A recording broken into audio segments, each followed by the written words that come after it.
Puno ng sugat si Rodolfo Handumon matapos pagtulungang pagtatagain ng grupo ng mga lumad sa Barangay Tawas, Kitaw-Taw, Bukidnon nitong Lunes. Nasa sakahan na daw noon ang biktima.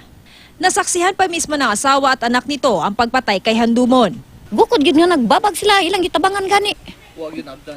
Wa gid na absi sige anak sir gikaluy ang gitingay pus Ginoo niya gipalit sa kumbanan kinabuhi sa akong anak kay iyan sa pag-abot sa payag iya naman dayon gi nagakos maming tulon.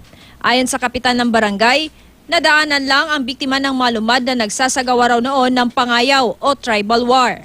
Dahil daw yan sa pananaksak at pagkakapatay sa isa nilang katribo sa Barangay Tawas noong September 30. Ang lumad. Oo. So base sa kultura, ang lumad nagbalo sila pinagisa ka ng gitawag og pangayaw. So katong nauna na agian. O so bisag kinsa ilang magian, sumoto ang ilahang ginaunag gipatay. Ang mga kaanak ni Handumon na mga lumad din, ibibigay na lang daw ang desisyon kaugnay ng insidente sa kanilang tribal elders. Pero ang gusto sana nilang mangyari, mahinto na ang paghihiganti.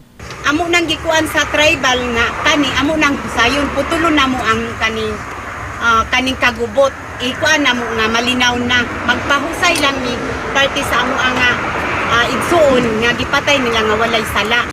Plano nila ngayong humingi na lang ng mga hayop sa tribong nakapatay kay Handumon.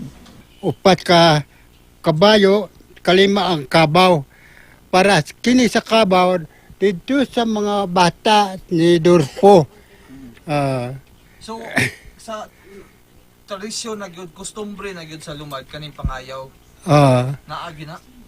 Na ang kuan, ang sa niadto pa, ang gusto na ko og mangayaw kay wa man salaan ato pa mangayaw na ko. Di na lang ako kay kalinaw lang akong kuan dadon.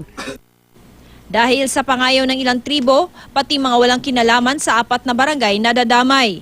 Natatakot na ang mga residente. Ang mga tindahan at gusali, hapon pa lang nagsasara na. Ang mga mag-aaral, hindi na pumapasok sa paaralan dahil din sa takot.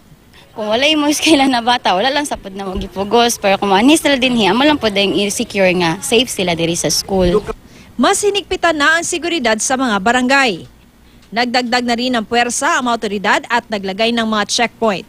Magpupulong naman ang mga tribal elder ng iba't ibang tribo para matapos na ang gulo. Sheila Vergara Rubio, Nagbabalita, Pilipinas.